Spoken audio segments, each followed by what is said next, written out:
Hi, everyone. After a hiatus, we are back with the Resilience Key podcast. My name is Steph Corbell. I'm your host, and I am so looking forward to season 2. So let's kick this off with a short trailer episode just to give you an idea of what you're going to be hearing this coming season. So, pretty recently, I was having dinner with a new friend who's about to go through this massive life change, including a big move out of the country, and she's listened to the podcast before. And she asked my opinion, given that this whole podcast is about resilience and our ability to start over at any point in our lives. She asked me, so when it comes to moving forward, what's your secret sauce? And that was a question no one had really ever asked me before.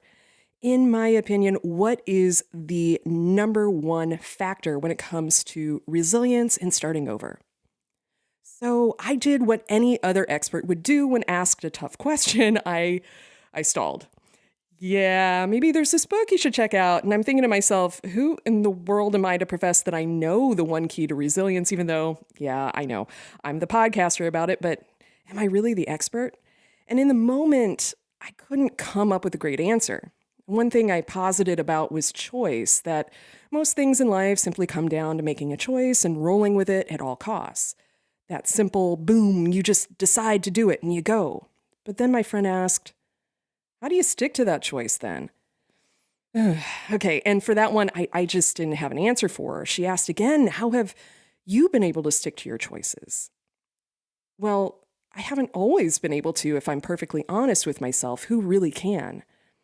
I slept on the question for a few days. I meditated, I went for this long run, I went for a long drive, and then it hit me, which is why I'm starting out this season with this short episode, as it's going to set the stage for the rest of season 2 of the Resilience Key podcast. If you're just tuning in for the first time, my main job these days is as a tattoo artist, and I own a body art studio in Santa Paula, California. I've been involved in the tattoo industry now for over 16 years, following my career in music and academia. Most people think my job is all about making art. But for me, what makes the job the most profound is the interaction that I have with clients, which happens to be the most incredibly diverse group of people you can imagine. My standard line when describing my job is this: I have tattooed everyone from strippers to surgeons, and literally this is true. I learn so much from simply listening to clients, and keep in mind, most of these folks are people I would never encounter otherwise in my daily life. That's the powerful thing about working in a service industry. We get to meet everyone. Unlike in a job where you work, say, in an office, and you only encounter people of similar walks of life to yourself. Yes, I'm an artist, but I really think of myself more of a professional listener at this point. And that's a huge part of the tattoo appointment experience, and it's what makes or breaks a relationship with a client frequently. If the client doesn't feel a connection to their artist, they're likely not going to come back. So I do try to make sure I actively engage with every single client that I meet. It's exhausting, this whole holding space thing, but it's also incredibly rewarding. And for this season of this podcast, it is the theme. What are the top lessons in resilience that I've learned from my clients? Each episode this season will be focusing on a different client story or situation that I've encountered in my tattoo career, along with the lessons learned. So going back to my friend's question, after these days of ruminating, I was able to identify an answer for her. The number one key in my mind to resilience, after listening to hundreds upon hundreds of client stories over the years, we have these watershed moments in our lives that force us to make a choice and a big change and stick to it. But there's something that has to exist in order for us to stay on that path to growth.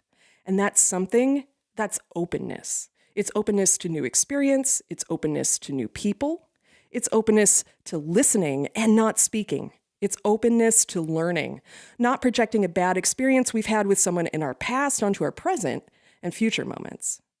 For example, my best friend has asked me over and over again how, after a horrible divorce from my first husband who was unfaithful, likely to me, the entire time we were together for a period of more than 15 and a half years, how in the world was I able to trust and love again? And I've told her, I don't equate my current partner with my past partner. I approach each new situation with a clean slate, and that clean slate is holding open space for a new experience. So, in this season of The Resilience Key, let's be open. Let's explore some stories from the real world that I see and hear and encounter every single day through the lens of my business as a tattoo studio owner. Let's keep our ears and our hearts wide open for the lessons that we can learn from one another. We all have so much more in common than we do different. The whole point of this podcast is to help you know that you have a deep well of inner resilience. We all possess this. It's simply a decision that we all need to make in order to access it. I truly believe that any one of us can start over at any age and at any point in our lives. So if, like me, you're deep in midlife malaise, don't lose hope. You are much more resilient than you realize, and you're stronger than you know. If you like what you heard today, please be sure to subscribe to this podcast and share. You can connect with me online at stephcorbell.com and on Instagram, TikTok, Facebook, and YouTube as well. Links are in the show notes, and I'll be back next week with a brand new episode.